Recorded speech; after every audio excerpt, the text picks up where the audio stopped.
Now that we have established the integral test, we're going to look at a few more examples of applications.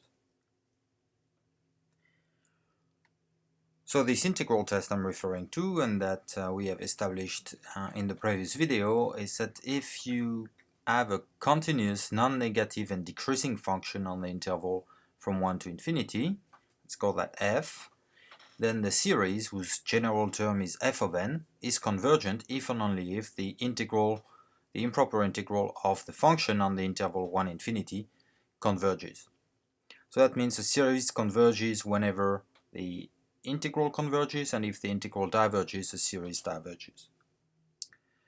And in particular, using this, we've seen that the series, the harmonic series, in other words, the series of 1 over n is divergent, while the series of 1 over n squared is convergent.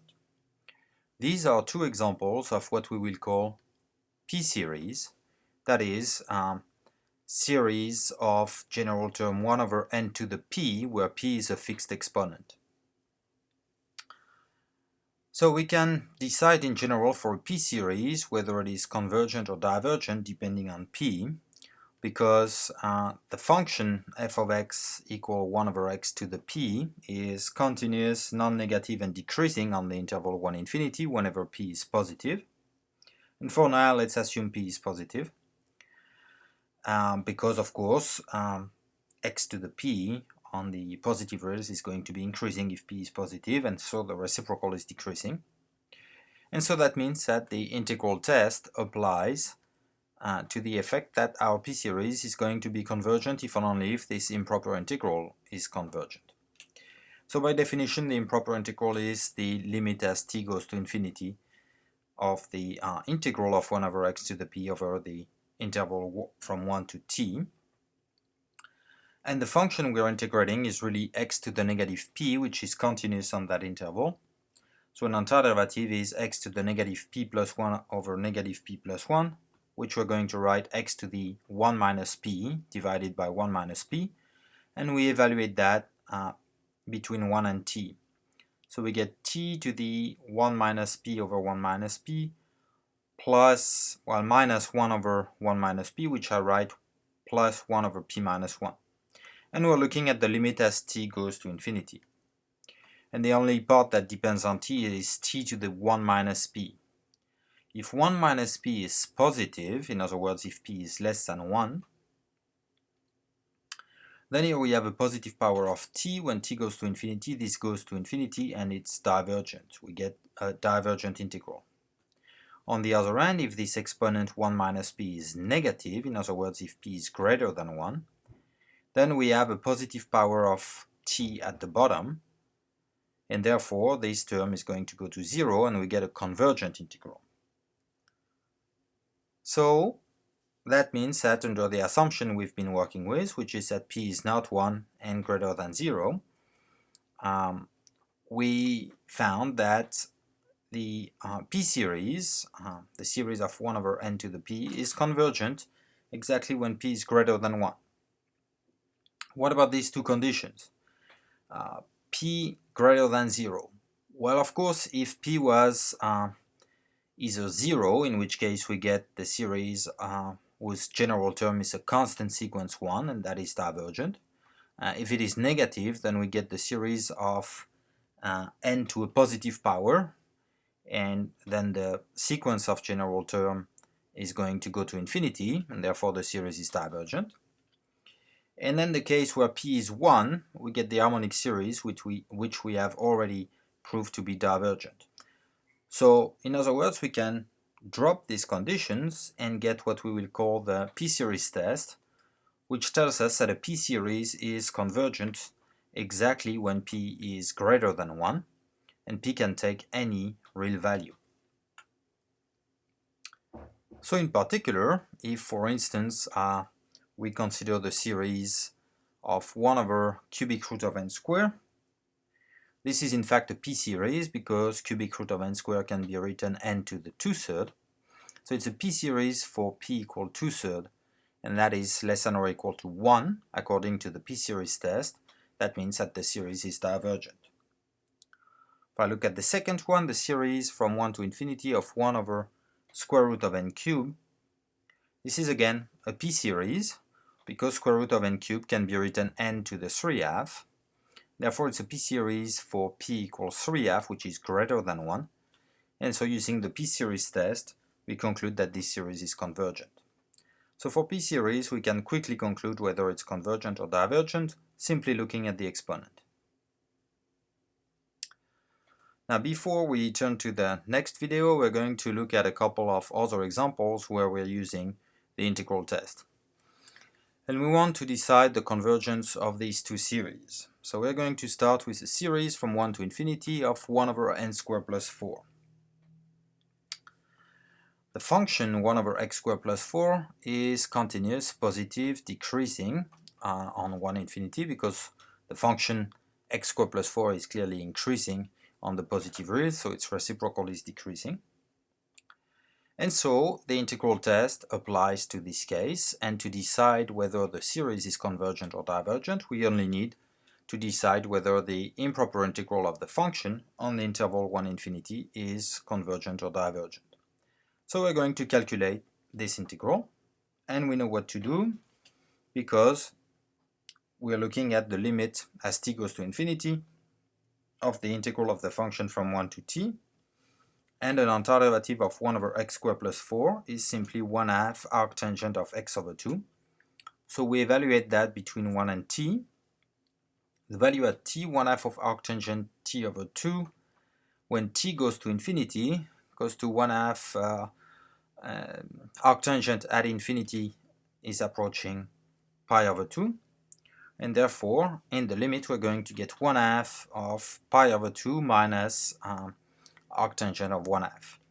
Whatever that value is, it is a finite number. That means that the integral is convergent, and therefore by the integral test, so is our series. What about this one? We take the series from 1 to infinity of n over n squared plus 4. The function x over x squared plus 4 is positive and continuous on the interval from 1 to infinity. And to apply the integral test, we also need to show that it's decreasing. So we can look at the derivative. We use the quotient rule, so we get derivative of the top is 1 multiplied by the bottom, x squared plus 4, minus derivative of the bottom, which is 2x times the top, gives us minus 2x squared. That's divided by the bottom squared. So at the top, once we simplify, we get 4 minus x squared, which is really 2 minus x, 2 plus x. And it's negative for x greater than 2 rather than greater than 1. Here I want to emphasize something I didn't really point out before. It really doesn't matter whether the function is decreasing on the interval 1 infinity or eventually decreasing, in other words, decreasing on the interval from some positive constant to infinity. The reason is that in the integral test, the argument we gave with these areas and the area of these rectangles and so on, it doesn't matter where we start because we are looking at convergence when we're going towards infinity. Adding or removing the first few terms in the series doesn't change the convergence. It's just adding a finite number or subtracting a finite number to a series. It's going to be convergent if the series with or without these finitely many terms is convergent. So that means that really instead of asking the function to be decreasing, we could have asked it to be decreasing on some interval from some constant to infinity. So we are looking at the improper integral of the function x over x squared plus 4. And by definition, it's a limit of the definite integrals from 1 to t as t goes to infinity. And to calculate that, we're going to proceed by substitution, because if u equal x squared plus 4, then du is 2x dx. So what we have at the top is 1/2 du. And so we obtain the limit of the integral of, the limit of 1/2 integral of du over u. And we have to change the bounds of integration because we did a substitution for a definite integral. And the way we proceed is simply saying when x is 1, then u is 1 squared plus 4, that's 5. And when x is t, then u is t squared plus 4. Anyhow, an antiderivative of 1 over u is natural log of absolute value of u. And so we obtain the limit as t goes to infinity of 1/2 of the natural log of t squared plus 4 minus the natural log of 5. As t goes to infinity, natural log of t squared plus 4 goes to infinity, so this limit is infinite, and the improper integral is divergent. And according to the integral test, we can conclude that the series of general term n over n squared plus 4 is divergent as well. So now, if you look at this series, you might say that we could have concluded in a more straightforward way, in a quicker way. At least intuitively, it looks like this n over n squared plus 4.